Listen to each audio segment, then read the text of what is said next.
तो हम लोग आ गए हैं अपने टॉपिक पे। हमारे पास जो है वो है आयनिक बॉन्ड के आयनिक बॉन्ड क्या चीज़ है और हम इसको कैसे डिस्कस कर सकते हैं।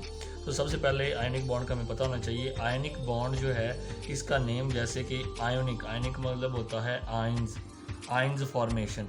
आयंस जो हैं ये दो टाइप के होते हैं, एक आपके पास होते हैं कैटाइंस और एक आपके पास होते हैं एनाइंस। ठीक है। जो आपके पास कैटाइंस हैं इनके ऊपर आपके पास जो होता है वो होता है पॉजिटिव चार्ज, और जो आपके पास एनाइंस हैं इनके ऊपर होता है नेगेटिव चार्ज। ठीक है।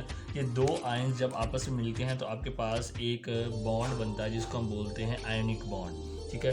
कैटाइन जो है ये कैसे बनता है, जब कोई भी एटम जो है वो अपना इलेक्ट्रॉन डोनेट कर देता है किसी दूसरे एटम को तो उसके ऊपर पॉजिटिव चार्ज आ जाता है। और एनाइन कब बनता है, जब कोई भी एटम जो है वो किसी से इलेक्ट्रॉन ले लेता है तो उसके ऊपर जो है वो नेगेटिव चार्ज आ जाता है। तो ये आयन की दो टाइप्स हो गई हैं। अब जैसे कि आपको पता है कि two different charges attract each other and two same charges repel each other, यानी कि दो एक तरह के चार्ज एक दूसरे को रिपेल करते हैं और दो डिफरेंट चार्जेस जो हैं वो एक दूसरे को अट्रैक्ट करते हैं। तो ये चीज़ है।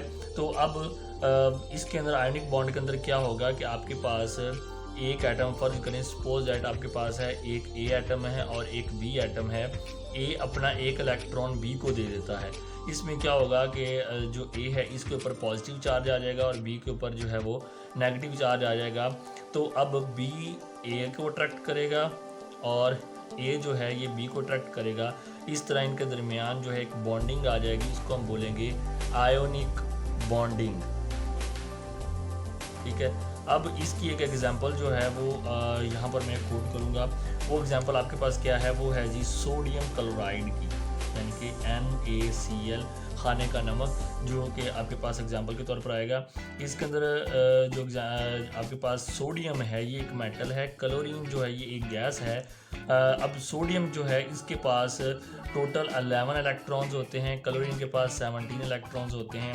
जो सोडियम है इसके वैलेंस शेल के अंदर एक इलेक्ट्रॉन होता है और जो आपके पास क्लोरीन है इसके वैलेंस शेल के अंदर जो है वो 7 इलेक्ट्रॉन होते हैं।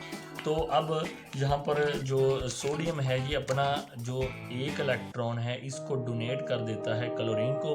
तो इस तरह सोडियम के ऊपर जो है वो पॉजिटिव चार्ज आ जाता है और क्लोरीन के ऊपर नेगेटिव चार्ज आ जाता है। तो ये सोडियम जो है ये क्लोरीन की तरफ अट्रैक्ट होता है और क्लोरीन जो है ये सोडियम की तरफ अट्रैक्ट होता है और आपके पास एक बॉन्ड बन जाता है जिसको हम बोलते हैं आयनिक बॉन्ड। और ये NaCl जो है ये आपके पास एक जो है वो प्रोडक्ट बन जाती है। अब अगर हम इसकी जो है वो देखें कि आपके पास जो मेटल्स हैं, ये मैंने आपको इससे पहले लेक्चर में बताया था कि मेटल्स जो हैं वो इलेक्ट्रॉन क्यों देती हैं या नॉन मेटल जो हैं वो इलेक्ट्रॉन क्यों लेती हैं। तो सोडियम की अगर हम बात करें, सोडियम के पहले शेल में होते हैं 2 इलेक्ट्रॉन्स, दूसरे शेल में होते हैं 8, 1 2 3 4 5 6 7 8 और लास्ट शेल में होते हैं 1। ठीक है। इसी तरह हम बात करेंगे क्लोरीन की।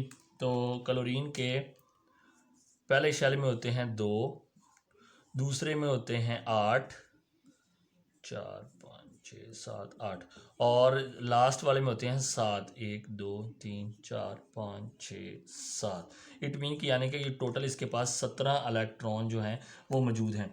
अब इसे अपना लास्ट शेल कंप्लीट करने के लिए जो है वो एक इलेक्ट्रॉन चाहिए और अगर ये अपना एक इलेक्ट्रॉन दे देता है यानी कि डोनेट कर देता है तो उसका ये वाला जो शेल है लास्ट वाला ये ख़त्म हो जाएगा। सो ये जो इसका पहले से मौजूद शेल से जो अंदर वाला शेल है ये अब इसका लास्ट शेल यानी कि वैलेंस शेल बन जाएगा। तो इसमें तो 8 पूरे हैं, तो इट मीन इसका भी ऑक्टेट रूल जो है वो कंप्लीट हो जाएगा। तो इस वजह से जो सोडियम है वो अपना एक इलेक्ट्रॉन जो है वो क्लोरीन को डोनेट कर देता है, इसलिए क्लोरीन के ऊपर -1 और सोडियम के ऊपर जो है वो +1 जो है वो चार्ज आ जाता है।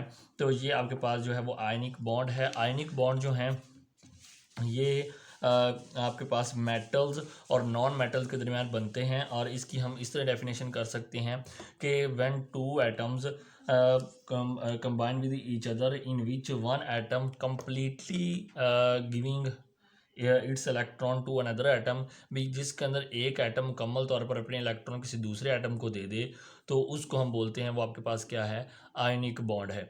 अब आयनिक बॉन्ड जो है इसकी प्रॉपर्टीज़ जो हैं वो इंशाल्लाह हम लोग नेक्स्ट जो है वो टॉपिक में डिस्कस करेंगे, यानी कि इसका बॉइलिंग पॉइंट क्या है, इसका मेल्टिंग पॉइंट क्या है, और इसके बाद आप हमारे पास जो कोवलेंट बॉन्ड है उसकी जो है हम लोग फर्दर जो है वो डिस्कशन करेंगे। इसके लिहाज से अगर आयनिक बॉन्ड के लिहाज से अगर आपको बात समझ नहीं आई तो आप मेरे से जो है वो कमेंट बॉक्स में क्वेश्चन करके पूछ सकते हैं। शुक्रिया, अल्लाह हाफिज़।